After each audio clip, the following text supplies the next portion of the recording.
একটি দুর্ঘটনা সারা জীবনের কান্না। ইন্না লিল্লাহি ওয়া ইন্না ইলাইহি রাজিউন।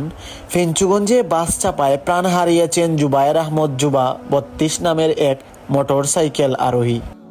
আজ মঙ্গলবার ১২ই নভেম্বর দুপুর 12:30টার দিকে ফেঞ্চুগঞ্জের নয়াবাজার সড়কে মধ্যভাগে ফরিদপুর এলাকার সড়কে এই দুর্ঘটনা ঘটে। নিহত জুবায়ের উপজেলার নূরপুর গ্রামের মৃত আকরাম আলীর ছেলে।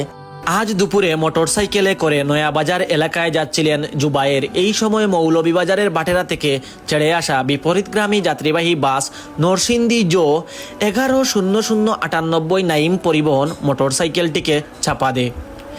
এতে গুরুতর আহত হন জুবায়ের। তাকে উদ্ধার করে প্রথমে উপজেলা স্বাস্থ্য কমপ্লেক্সে ও পরে Sylhet MAG Usmani medical college হাসপাতালে নিলে কর্তব্যরত চিকিৎসক মৃত ঘোষণা করেন।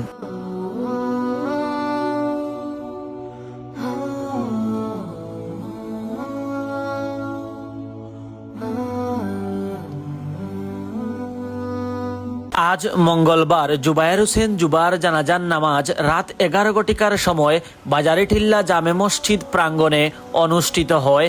এতে জুবায়ের হোসেন জুবাকে শেষবারের মতো দেখতে হাজার হাজার মানুষের উপস্থিতি ঘটে এবং রাত 11 ঘটিকার সময় তার জানাজার নামাজ সম্পন্ন হয়।